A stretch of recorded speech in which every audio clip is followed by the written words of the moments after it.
Hello students, welcome to Synopsis IAS. I am Dr. Mohammad Zia and this is your 12th session of medieval history. In the last session we talked about the Mughal Empire और आज हम बात करेंगे हुमायूं के बाद actually Humayun के दोनों जो टेन्योर्स थे उनके बीच में there was a different dynasty, a different ruler and that was Sher Shah Sur and he lived from 1486 to 1545 and he died while he was in battle और he gave a tough fight to Humayun and एक वक्त आया जब हुमायूं को भी as a Mughal he lost Delhi और Mughal dynasty was not ruling for a time period of almost 15 years from 1540 to 1555 और उस दौर में it was Sher Shah Suri and then followed by his son Islam Shah. Basically हमको हमारा जो फोकस रहेगा वो शेर शाह सूरी पे ही रहेगा और एग्जामिनेशन का भी फोकस जो होता है at this point of juncture it is on Sher Shah Suri. So let us begin that. So this Sher Shah Suri was the founder of Sur dynasty or so his original name was Farid Khan or he was a son of a Jagirdar from Sasaram in Bihar. He was given the title Sher Shah was given for his bravery. Actually it is said that ये शेर को इन्होंने अकेले ही मतलब single handedly हरा दिया था without any weapons और समथिंग लाइक दैट, तो इसलिए इन्हें टाइटल मिला शेर खान का. और इन्होंने बुंदेलखंड, मालवा, मुल्तान, पंजाब, सिंध इन सारे एरियाज को कॉन्कर किया, इन सारे एरियाज को ऑक्यूपाई किया एक्सेप्ट आसाम, गुजरात, कश्मीर एंड नेपाल.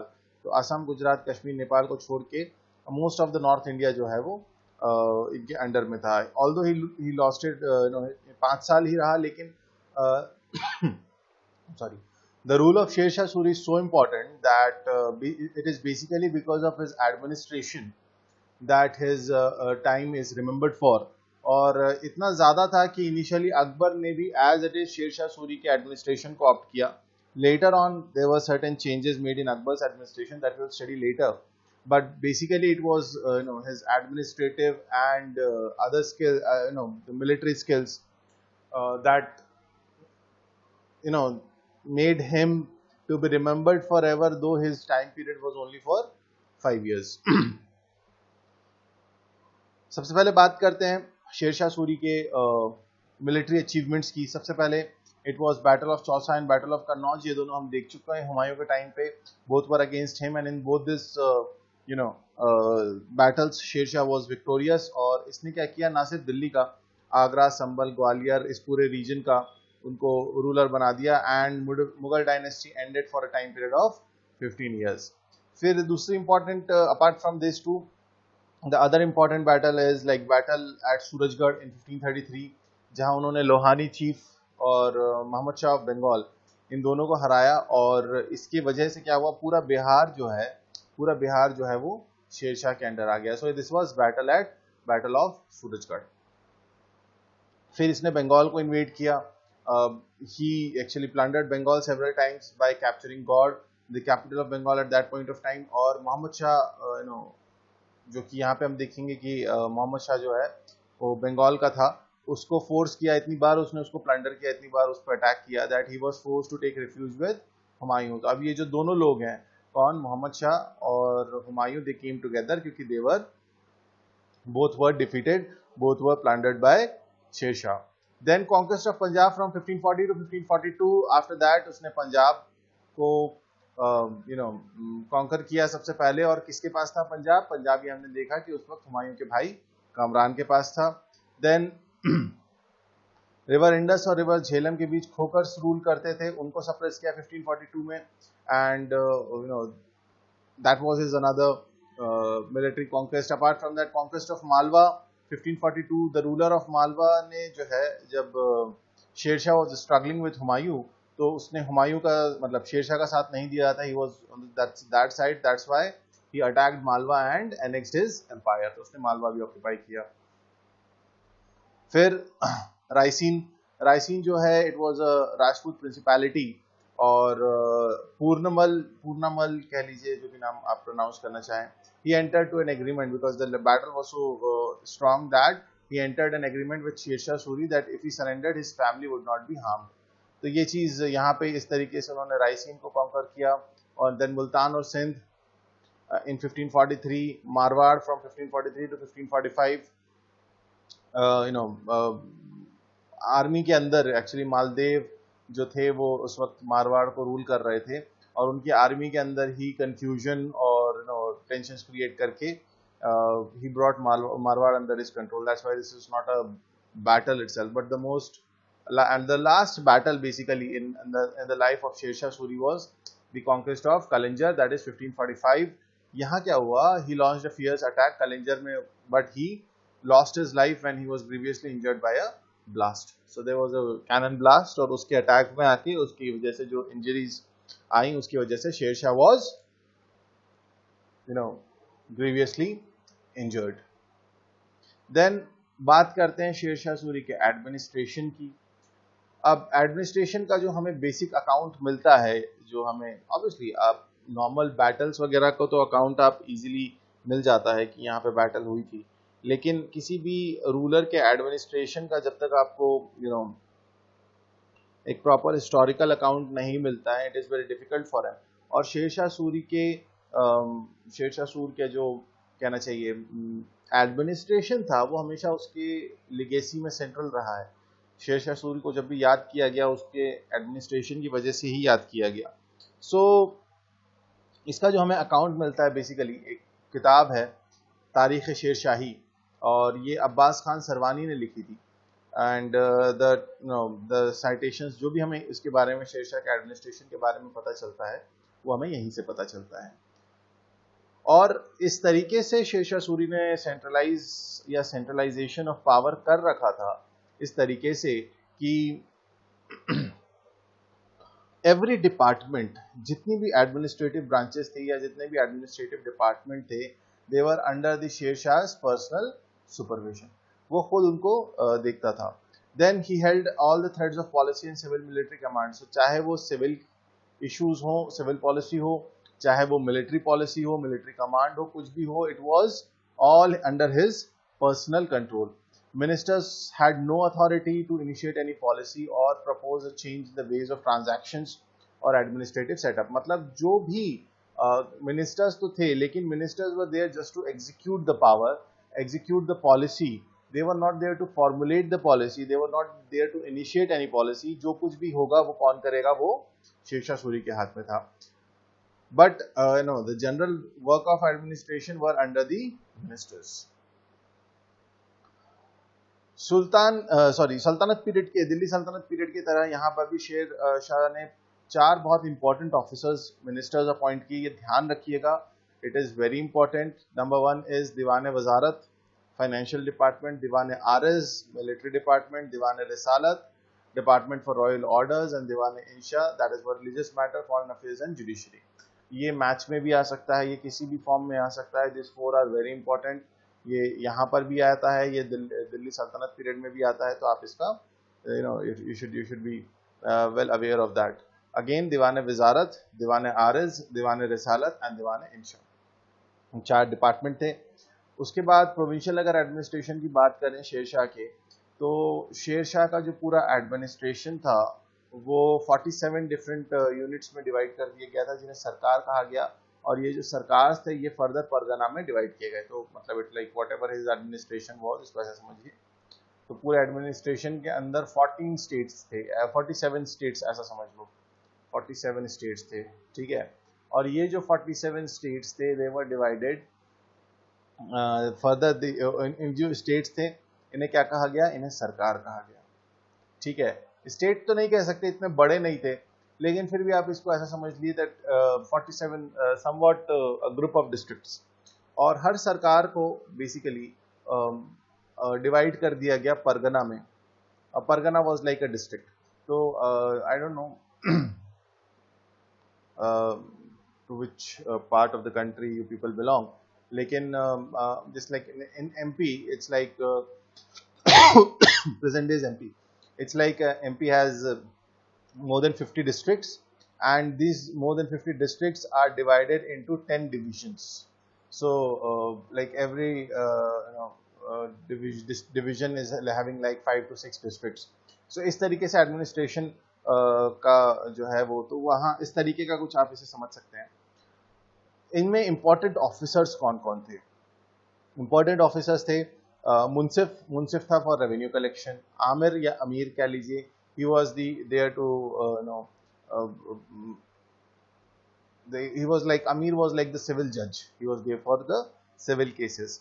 काजी और मीर अदल ये जो थे ये क्रिमिनल केसेस के लिए थे. Muqaddam to chase and arrest the culprit, muqaddam like police officer था, ये उनका मुंसिफ के अलावा ये बाकी जो है ये जुडिशियल एडमिनिस्ट्रेशन था.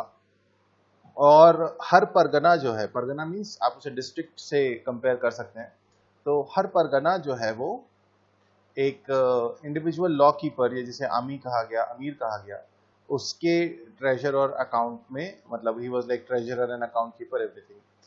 जो हाईएस्ट एडमिनिस्ट्रेटिव यूनिट थी दैट इज सरकार, उसमें क्या था? उसमें सीनियर ऑफिसर्स थे, जैसे let's say a commissioner is there at a division level. इसको ऐसे समझो मॉडर्न टर्म्स में, एक commissioner is there at division level, और उसके अंदर जितने डिस्ट्रिक्ट कलेक्टर्स होंगे वो उनके पास आएंगे. तो he is like for that particular division, this commissioner is divisional commissioner is like the head of all the district collectors which are under him. तो इसे head officers, इसमें क्या था, जैसे जो मुंसिफ का हेड था, जो मतलब उसे कहा गया मुंसिफ है मुंसिफान. तो मुंसिफ है मुंसिफान means head of all the Munsif, a Munsif which is head of all the मुंसिफ. दूसरा कहा गया शिकदर है शिकदरान. तो shiqdar was also a very important officer in the administration of Sher Shah. Then अगर लोकल एडमिनिस्ट्रेशन की बात करें तो ये हर परगना पे और सरकार लेवल पे 2 इक्वल रैंक के ऑफिसर्स अपॉइंट थे, which divided the supervisory function and ensured the stability of power. तो देखो, the beauty was here that एक ही रैंक के 2 ऑफिसर अपॉइंट किए एट इक्वल लेवल, और दोनों के बीच जो सुपरवाइजरी फंक्शंस थे उसको इक्वली डिवाइड कर दिया. मतलब कहीं पर भी सेंट्रलाइजेशन ऑफ पावर नहीं होने दिया, कहीं पर भी सेंट्रलाइजेशन ऑफ पावर नहीं होने दिया. उसने ये इंश्योर किया शेरशाह ने कि चाहे वो लोकल लेवल पे हो, चाहे वो परगना लेवल पे हो, चाहे वो सरकार के लेवल पे हो, चाहे वो whole administration, the central administration as a whole हो, all the cords of administration should directly come to him. और होता ये था कि all these people were appointed by him directly. तो ये तो हुई सरकार लेवल पे, परगना और सरकार लेवल पे. उसके अलावा क्या होता था लोकल लेवल पे, जो विलेज पंचायत या विलेज लेवल था, zamindars were made responsible. You know who were zamindars? Zamindars were like not exactly the landlords, मतलब ये रेवेन्यू भी कलेक्ट करते थे, इनके पास जुडिशियल पावर भी थी और इनके पास मिलिट्री भी होती थी. तो बेसिकली ये लैंड रेवेन्यू को मॉनिटर करते थे. And they were responsible for what? See I told you कि उनके पास जुडिशियल पावर भी थी, तो they were responsible for settling disputes and punishing the guilty. What all, ये जो विलेज पंचायत के लेवल पे या जो जमींदार के लेवल पे जो कुछ भी होता था, they all reported to the काजी. काजी कहाँ से आया? काजी यहाँ से आया.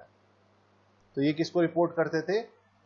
ये जो है ये काजी को रिपोर्ट करते थे. The network of roads restored by Sher Shah includes roads from Sonargaon in Bangladesh to Indus in the west. Basically जिसे हम ग्रैंड ट्रंक रोड कहते हैं, द जीटी रोड, ये किसने कंस्ट्रक्ट कराया था? जीटी रोड का जो कंस्ट्रक्शन था from Calcutta to Peshawar. Actually इनका प्लान कुछ और था. ये मतलब it was like from Bangladesh to Calcutta, फिर कैलकाटा से लेके दिल्ली तक का एक रोड था, दिल्ली से लेके लाहौर तक का एक सेक्शन था, लाहौर से लेके पेशावर तक का एक सेक्शन था. देन पेशावर से he was having a plan to reach to Kabul. तो ये बेसिकली इनका जो टारगेट था इस रोड से रिलेटेड, ये रोड से रिलेटेड वो ये था कि कि बांग्लादेश से like this is, let's say this is our India, today's India, ठीक है, और let's say उस वक्त का कुछ इस तरीके का होगा. let's assume that, let's say यहाँ बांग्लादेश है और यहाँ काबुल है, so he wanted to constructed a road like this. You can imagine Bangladesh से काबुल तक he wanted to construct a road. So इसको लेकिन इसका जो सेक्शन इसका बन पाया from here to here let's say, वो कहलाया the grand trunk road. Also Lahore से मुल्तान की connectivity, Agra, Jodhpur, Chittor and open ports in Gujarat. तो ये जो सारे शहर थे इनको गुजरात के ओपन पोर्ट से कनेक्टिविटी भी इसने इसका ऑर्डर दिया बिकॉज ही और For convenience of travel, Sarai और inn were built roughly at every 8 kilometers all along the road. तो ऐसा नहीं था कि सिर्फ ये let's say कैलकाटा से जो है पेशावर तक का एक रोड बना दिया. इस रोड में हर 8 किलोमीटर पे एक सराय होता था.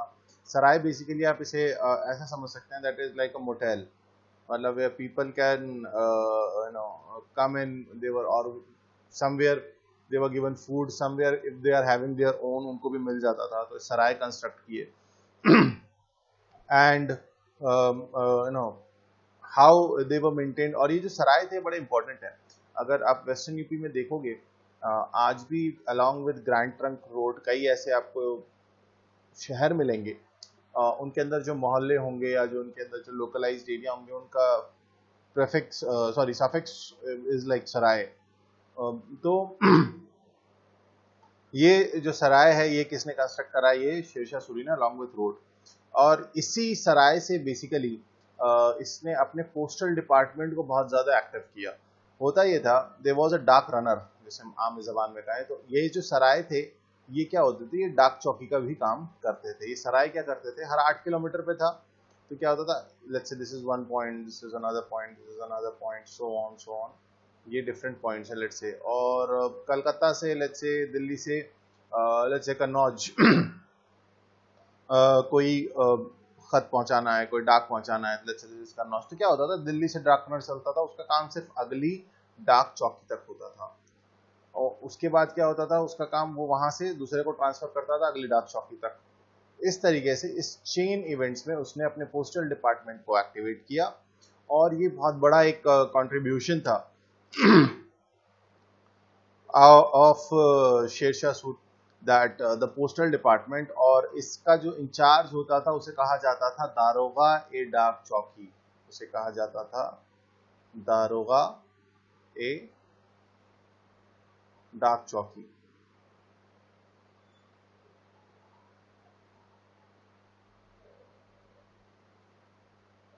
ठीक है.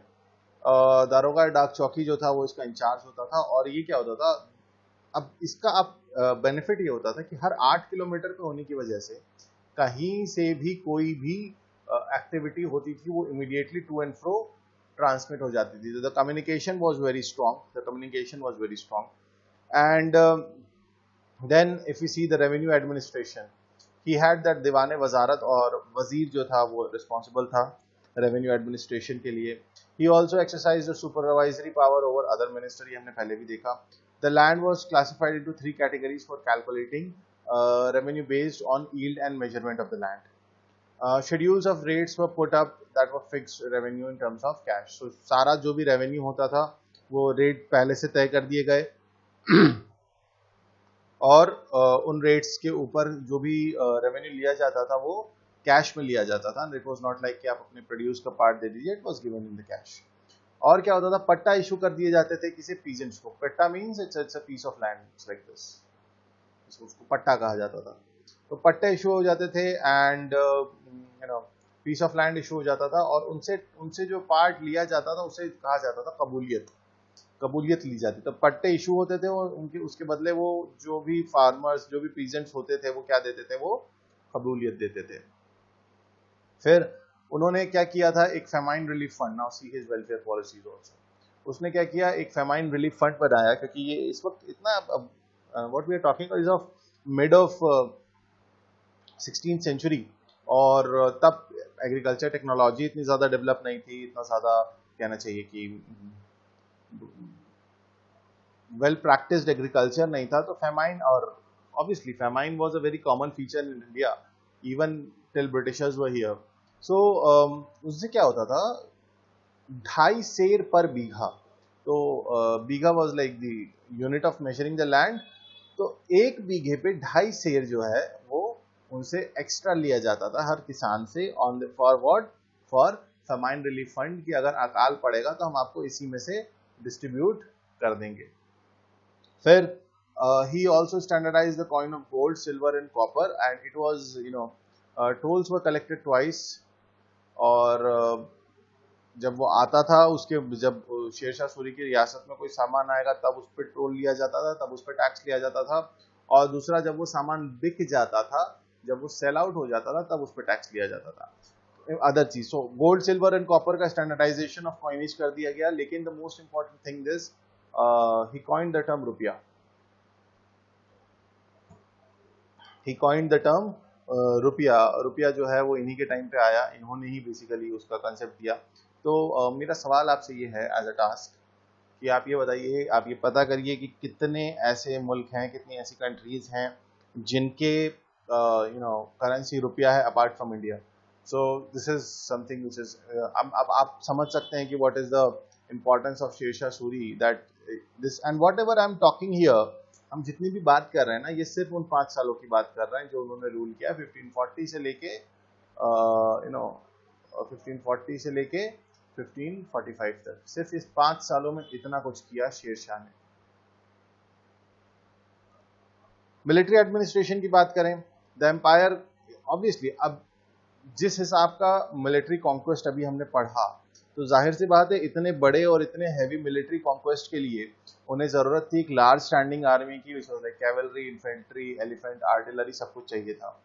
Soldier were recruited daily by dispensing their tribal levies, तो वो जो भी उनका ट्राइबल से भी वो लेते थे। और there was a system of दाव, that is branding of horses, वही वो गरम करके सील लगा देना घोड़ों पे। एक्चुअली उसका पर्पस ये होता था that they are not replaced by inferior horses. ऐसा ना हो कि मान लो एक सोल्जर है, उसको एक ना अच्छी नस्ल का घोड़ा जो है वो उसको इशू हुआ, और उसने क्या किया, उस घोड़े को तो बेच दिया और दूसरा घोड़ा ले आया जो कि हल्की नस्ल का था, छोटी नस्ल का था, which was not that powerful to so ये कैवलरी जो है ये वेल मेंटेन रहे, इसके लिए शेरशाह ने क्या किया था, ये सिस्टम ऑफ दाग, that is branding of horses.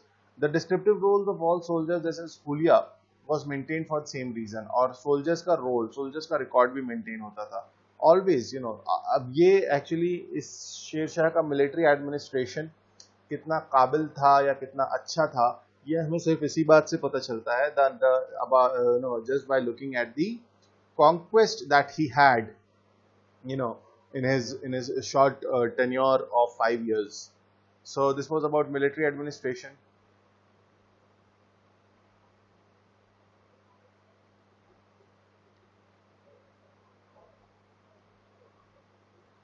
After that, let us move on to शेर शाह's architecture. ग्रैंड ट्रंक रोड के बारे में हमने पहले ही डिस्कस कर लिया कि ग्रैंड ट्रंक रोड का फ्रॉम सोनारगांव टू पेशावर, और आगरा से Multan via Burhanpur and Delhi, road from Multan to Lahore, ये भी इंपॉर्टेंट था, मांडू से आगरा, ये सारे जो डिफरेंट रोड्स थे, they were all lined with trees, wells and rest houses. This was important. The old fort called पुराना किला and its mosque were built during his period, Delhi के अंदर। उसके अलावा सासाराम में उन्होंने एक मौजोलियम बनाया, which is like Indian architecture का एक मास्टरपीस है।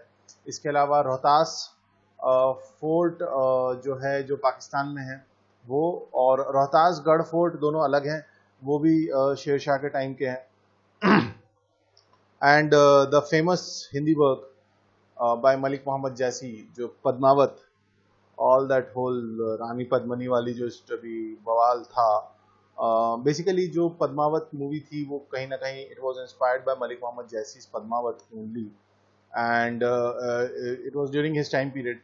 1545 हमने देखा शेरशाह डाइड, और उसकी सक्सेसर्स दे रूल्ड टिल 1555, जब हुमायूं ने रिकॉन्कर किया इंडिया को। So this was about Sher Shah Suri and his Sur dynasty. हम उनके जो बाद इस्लाम शाह और ये रूलर्स आए इनके बारे में ज़्यादा नहीं पढ़ने वाले, इंपॉर्टेंट नहीं है। इसके बाद द नेक्स्ट जो हमारा लेक्चर होगा, नेक्स्ट सेशन जो होगा the 13th I believe, yes 13th lecture में हम क्या करेंगे, हम स्टार्ट करेंगे अकबर, और Akbar's administration and everything is so big that next 2 sessions will be on Akbar, फिर हम कंटिन्यू उसके आगे करेंगे। So till then have a great time at home, stay safe, stay healthy, thank you so much.